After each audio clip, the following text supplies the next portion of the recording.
Nestled deep in the heart of an ancient forest stood an ominous mansion, shrouded in darkness and draped in whispers of unspeakable horrors. The house, a monolith of decay and dread, was a labyrinth of twisting hallways and suffocating shadows. Its walls, blackened with time and streaked with creeping vines, seemed to exhale a malevolent presence that seeped into the very air. The Harrow family moved into the mansion on a crisp autumn evening, the forest's skeletal trees silhouetted against a blood-red sunset. John and Eleanor Harrow had 2 children, Alex, a curious and sharp-eyed 12-year-old, and Lily, a dreamy 6-year-old with a fondness for imaginary friends. The family's arrival stirred curiosity among their neighbors in the secluded community. The neighbors, a peculiar mix of reclusive artists, eccentric retirees, and secretive families, watched the Harrows from behind drawn curtains and shaded porches. The first night passed uneventfully, save for the faint sound of footsteps echoing in the upper floors. "It's just the old wood settling," John assured Eleanor, though his own unease was betrayed by the flicker of doubt in his eyes. But by the second night, the house's sinister character began to unravel. Alex awoke to the sound of whispering. It wasn't the muffled chatter of his parents or Lily's soft voice. These whispers were low, guttural, and incomprehensible. He sat up in bed, the moonlight casting long, skeletal shadows across his room. The whispers grew louder, seeming to emanate from the walls themselves. Gathering his courage, Alex pressed his ear against the cold, damp plaster. "Leave, leave!" The words were faint, but clear enough to send shivers down his spine. The following morning, Alex confided in his parents, but John dismissed it as a bad dream. Eleanor, however, couldn't shake the feeling that something was terribly wrong. Lily had been quieter than usual, her usual vibrant imagination replaced by an eerie detachment. She often stared at the corners of rooms, her eyes tracking invisible movements. "Who are you looking at, sweetheart?" Eleanor asked one day as Lily gazed intently at an empty chair. "The lady with the black eyes," Lily replied matter-of-factly. "She's sad because we're here." The Harrows' unease deepened when their neighbor, Mrs. Culver, paid them a visit. A frail woman in her 70s, Mrs. Culver had sharp, watchful eyes and a habit of pausing mid-sentence as if listening to something unseen. "This house has seen many families come and go," she said, her voice quivering, "but none stayed for long. It's not just the house, you see. It's them." She glanced nervously over her shoulder before leaning in closer. "If you hear knocking at night, don't answer the door."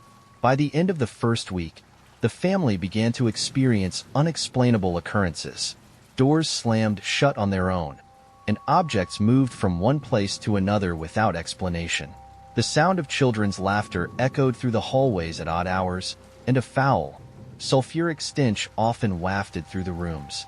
The family's dog, Max, refused to enter certain parts of the house, growling and whimpering at unseen threats. Their next-door neighbor, a middle-aged man named Mr. Grayson, added to the mystery. He was a handyman by trade, but his true passion seemed to lie in collecting bizarre artifacts. His cluttered garage, visible through its perpetually open doors, was filled with dusty tomes, peculiar statuettes, and jars of unidentifiable substances. When John asked him about the house, Mr. Grayson's expression darkened. "It's a gateway," he said cryptically. "Places like that don't just exist. They're built for a purpose. If I were you, I'd find out what that purpose is before it's too late." The true descent into terror began one stormy night. Lightning illuminated the mansion in brief, jagged flashes, casting monstrous shapes across the walls. The family huddled in the living room, a fire crackling weakly in the hearth. A sudden, deafening crash reverberated through the house, followed by a long, agonizing wail that seemed to rise from the very foundations. "What was that?" Eleanor whispered, clutching Lily tightly. John grabbed a flashlight and ventured into the darkness. Alex followed close behind, despite his father's protests. The sound led them to the basement, a place they had avoided due to its overwhelming sense of dread. The door, heavy and iron-bound, creaked open to reveal a steep staircase descending into pitch blackness. The air was damp and heavy, carrying a faint metallic tang. As they reached the bottom, The beam of the flashlight revealed a chilling sight. The basement was far larger than they had expected, its walls lined with strange symbols carved into the stone. In the center of the room stood an ancient altar, its surface stained dark with what could only be dried blood. Chains hung from the ceiling, their ends twisted and broken, as if something had struggled violently to escape. "We need to leave," Alex whispered, his voice trembling. "Not yet," John replied, though his own fear was evident. "We need to know what this is." As if in response to his words, the symbols on the walls began to glow with a sickly green light. A deep, guttural growl echoed through the basement, and the air grew impossibly cold. The flashlight flickered and died, plunging them into darkness. In the chaos, Alex felt something cold and slimy brush against his arm. They bolted up the stairs, slamming the door shut behind them. Eleanor met them at the top, her face pale and stricken. "Lily, she's gone," she cried. Panic surged as they searched the house, calling her name.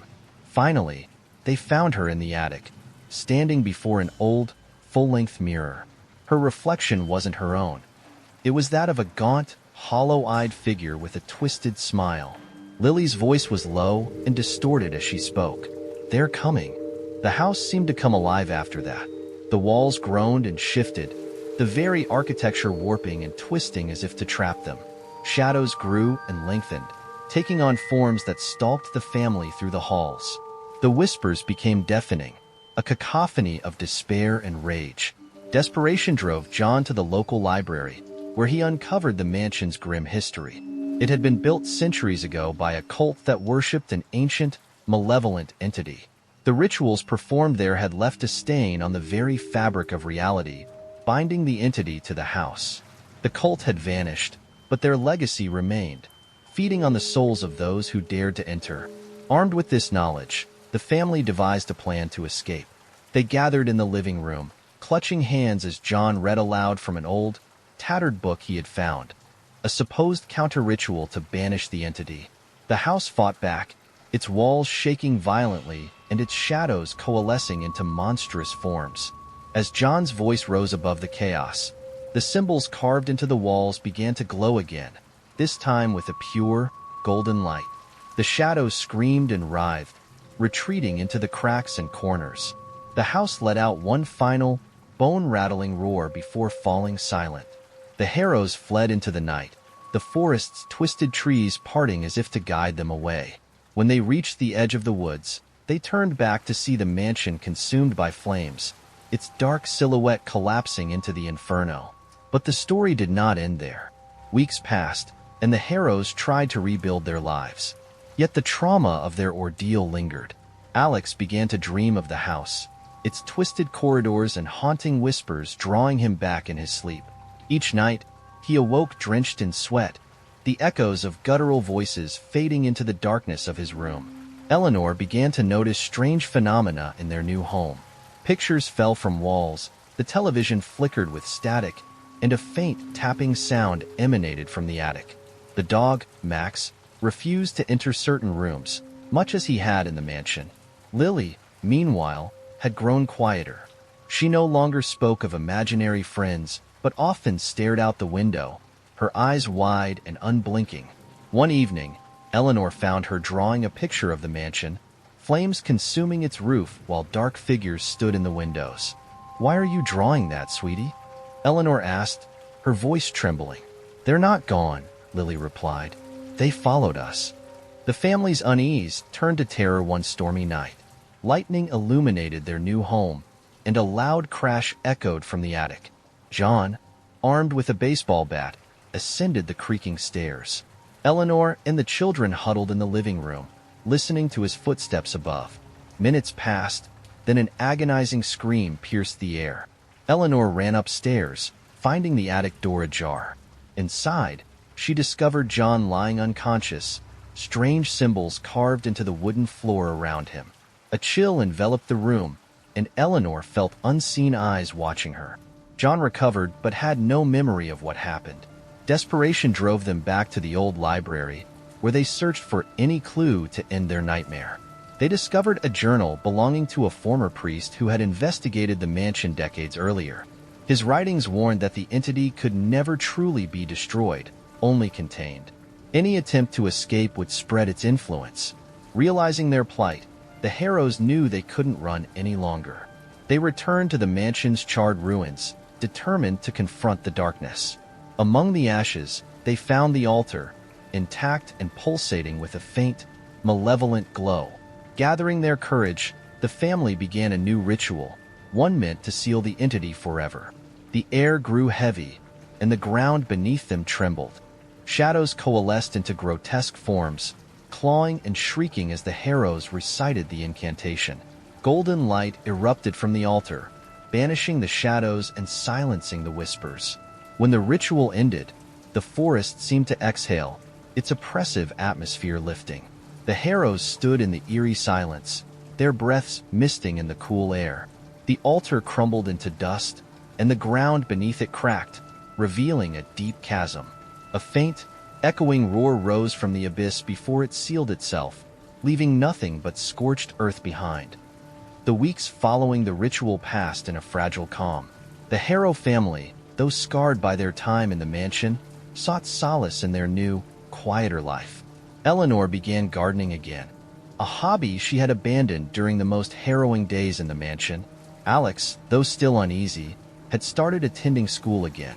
Lily, however, had grown quieter. She would often sit by the window, her small hands pressed against the cold glass, staring into the distance, her expression distant, almost as if she were waiting for something. Her once vibrant imagination seemed dimmed, as if she were trapped in a dream from which she could not wake. But the silence, heavy and unnatural, couldn't last. One evening, as the family sat down to dinner in their cozy, suburban home, a sharp, unsettling sound broke the monotony, the creak of the front door slowly opening. The wind had died down outside, so it wasn't the draft. It was a deliberate sound, a sound that came from inside. John stood abruptly, his chair scraping violently against the hardwood floor. He looked at Eleanor, who had gone pale at the noise. "I'll check it out," he said, his voice tense. He grabbed the flashlight from the counter and made his way toward the front hall. Eleanor followed him, clutching Lily's hand as they heard the door creak again. But when they reached the hallway, the door was shut tight, just as it had been when they left it hours ago. The faintest smell of sulfur lingered in the air, and the house seemed unnaturally still. I don't understand," Eleanor whispered. "It's just the wind, right? There's no reason for it to." John held up a hand, silencing her. His face was drawn, a deep frown etched into his features. "I don't think it's the wind," he muttered. His voice was strained as he turned back toward the door. Slowly, he reached for the knob. Before he could touch it, there came a soft tapping sound. Faint, rhythmic, almost like the knock of a distant hand. Eleanor's heart raced. Her mind flashed back to Mrs. Culver's warning. "If you hear knocking at night, don't answer the door." "Don't answer it," she breathed, barely able to get the words out, but it was already too late. John's hand grasped the door handle, and with a creak that seemed to echo through the very bones of the house, he swung it open. The porch outside was empty. The sky was clear, and the stars twinkled like silent witnesses to their terror. But just as John was about to close the door, something caught his eye. It was a shadow, not from the trees or the porch light, but something darker, something that seemed to absorb all the light around it. It was shaped like a figure, tall and lean, standing just beyond the threshold, its presence almost suffocating. And then, without warning, it vanished into thin air. The air in the hallway grew thick, and the whispering returned. This time, it wasn't coming from the walls. It was coming from the shadows, faint and distant at first, but growing louder, closer. "Did you see that?" Alex asked, his voice trembling. He had appeared at the top of the stairs, his wide eyes full of terror. "I don't know what it was," John replied, his voice tight. "But it's not over. It's not over by a long shot." Eleanor clutched Lily's hand, her knuckles white. "We have to leave. We have to leave now." But before anyone could move, the house seemed to tremble. The lights flickered, casting the rooms into darkness for an instant before returning. A loud crash sounded from the attic. Max, their dog, whimpered from the kitchen, his tail tucked between his legs. It was the same reaction they'd seen before the house had driven them to the brink. The same reaction as when they'd first moved into the mansion. And then, a voice rang out. It was soft, like a whisper, but unmistakable. "Help me." The words were almost too faint to hear, but they echoed through the walls of the house, reverberating deep into their bones. The voice was high-pitched and desperate, a child's voice, and yet, there was something wrong with it. Something dark. Eleanor turned to John, her eyes wide with terror. "That voice, did you hear it?" John nodded slowly, his face pale. "I heard it." Lily stepped forward then, her small frame so calm it almost seemed unnatural. She stood at the edge of the stairs, staring into the hallway. Her eyes, wide and glassy, held an emotionless gaze. She spoke then, her voice quiet and eerie. "They're waiting." Alex stepped back, his heart pounding. "Mom, what's going on? What's happening to her?" Eleanor couldn't answer. She didn't know. Lily continued to stand still, her gaze unwavering. She seemed to be listening to something only she could hear. Then, with a sudden movement, she turned and bolted up the stairs, her bare feet making no sound as she rushed toward the attic. "Lily, no!" Eleanor screamed, but the child didn't stop. She vanished into the shadows of the upper floor. John quickly ran after her, Alex and Eleanor close behind. They reached the attic door, which was already slightly ajar, an unsettling cold creeping from the dark space beyond. "Lily!" Eleanor cried, but there was no answer. Inside the attic, the air was thick with dust, and the beams creaked under the weight of time. The attic was mostly empty, save for a few old trunks and forgotten furniture. But at the center of the room stood a large, cracked mirror, its glass cloudy and distorted. Lily stood before it, her back to her family, her reflection in the glass not her own. In the mirror, she smiled, but it wasn't the sweet, innocent smile that Eleanor knew so well. No, this was something twisted, something hollow. The figure staring back at them wasn't Lily. It was a gaunt, pale figure with hollow eyes, staring back with a hunger that made Eleanor's blood run cold. "Lily, no!" Eleanor cried out, rushing forward, but before she could reach her daughter, the mirror seemed to shudder. A low, rattling sound echoed from its depths, and something dark and insidious, pushed through. It was like a vortex, pulling at the very fabric of the room, distorting the light, making the walls twist and groan. Suddenly, Lily turned, her small hands outstretched. Her eyes were wide and blank, like those of the reflection, and her voice was not her own. "They're here. They've come for us. All of us." Alex screamed, pulling at his mother's arm, but the room seemed to close in on them. The shadows in the corners of the attic grew larger, darker. They were no longer just shadows. They were figures, twisted, humanoid shapes with hollow eyes and gaping mouths, stretching and crawling along the walls like insects. And then, a sound like scraping nails filled the room. The whispers returned, louder than ever, deafening in their intensity. "Help us! Join us!" The shadows reached for the family, their skeletal hands crackling with dark energy. Eleanor tried to pull Lily away from the mirror, but it felt as though the air itself was pulling her toward it, binding her to the dark reflection. "Help me, Mama!" Lily's voice echoed in the room, but this time, it wasn't her. It was a deep, guttural voice, one that made Eleanor's heart stop. The figure in the mirror had spoken in her daughter's voice. In that moment, Eleanor realized the truth. The entity had never left. It was never bound. It was waiting, always waiting. And now it had come for them, for Lily, for all of them. The ritual had only delayed the inevitable. The darkness had never truly been defeated. Desperation and terror surged through John. He grabbed Lily, pulling her away from the mirror with all his strength. But the shadows fought back. They writhed like serpents, constricting around his limbs. He could feel the cold of death seeping into his skin. With a final cry of terror, Eleanor grabbed the old book from the mansion, the one used for the counter-ritual. She threw it onto the floor and opened it to the last page, hoping against hope that there was still a way to banish the entity. But the shadows didn't let her read. They closed in, and the last thing Eleanor saw was the twisted reflection of her family, screaming in terror as they were pulled into the mirror's abyss. The room around them seemed to distort, the shadows stretching into grotesque shapes, as if the very air itself had been consumed by darkness.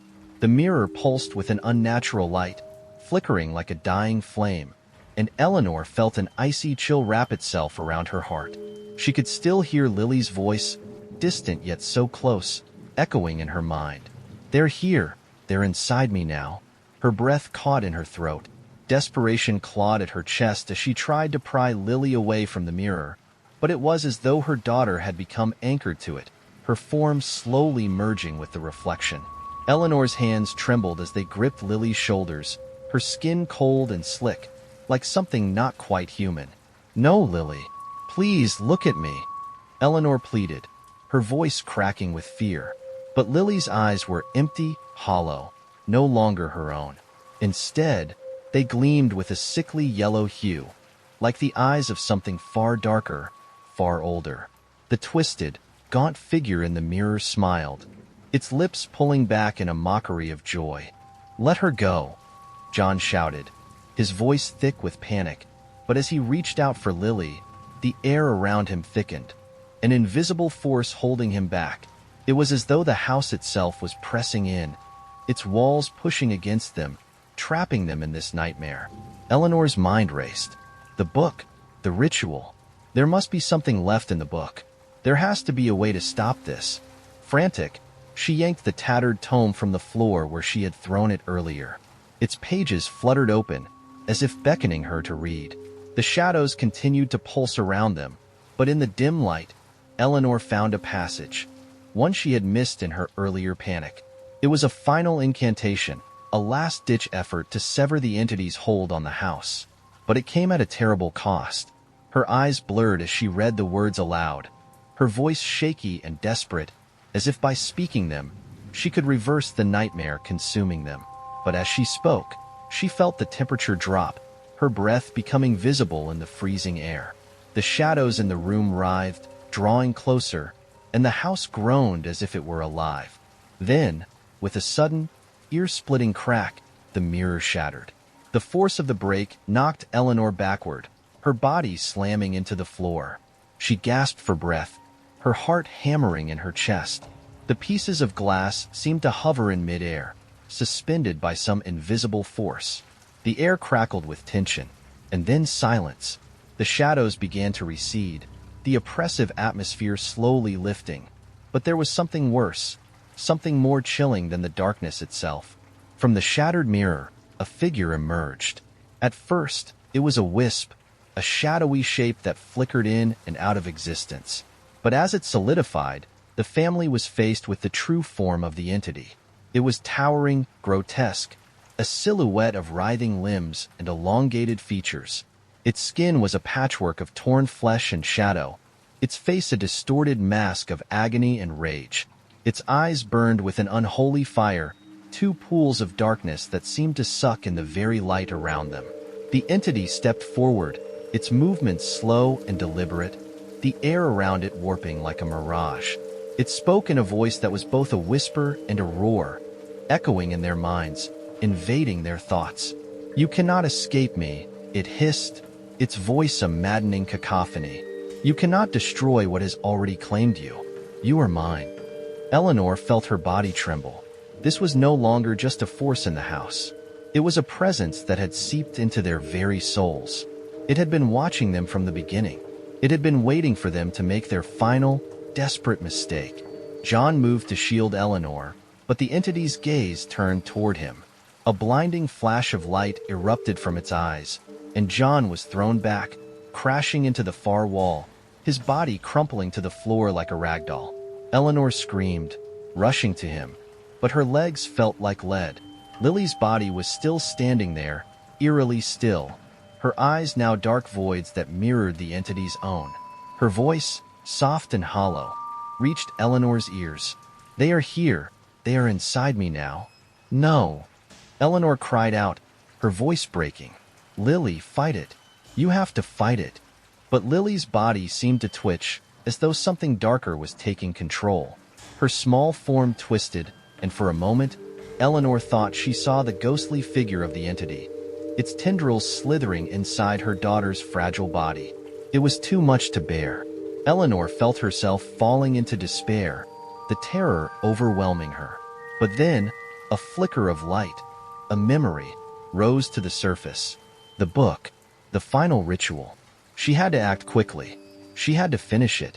Eleanor staggered to her feet, her body trembling with exhaustion, but her resolve was unwavering. She ran to the altar, the only place in the house that seemed to hold any sort of power, the place where the ritual had first begun. Her fingers fumbled for the remaining pages of the book as she desperately searched for the final incantation.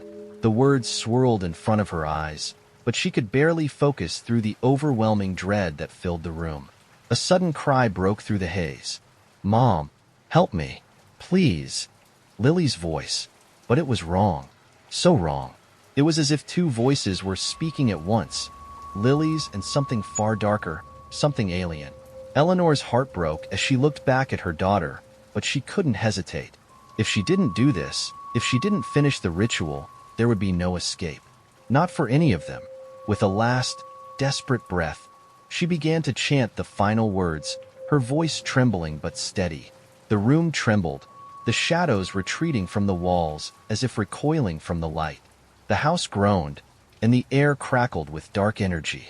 The entity howled, its voice a deafening roar, as it tried to reach out for Eleanor. But her focus was unbroken. She continued to speak the incantation, the words flowing from her lips with unnatural force, the power of the ritual rising around her. The ground beneath their feet cracked open, the very foundation of the house shaking violently. The entity screeched in fury, its form dissolving as it struggled to hold onto its grip on the family. Then, with one final, blinding flash of light, the entity screamed, and it was gone. Eleanor collapsed to the floor, exhausted, the weight of the moment crashing over her. She could hear John's labored breathing and Lily's soft sobs. She looked up, blinking, as the room returned to its normal state. The air was no longer thick with malevolent energy, and the oppressive darkness had lifted. John groaned as he slowly sat up. He seemed dazed but alive. Eleanor rushed to him, pulling him into her arms, feeling a wave of relief wash over her. But when she looked at Lily, her heart skipped a beat. Lily stood there, trembling, her wide eyes full of confusion and fear.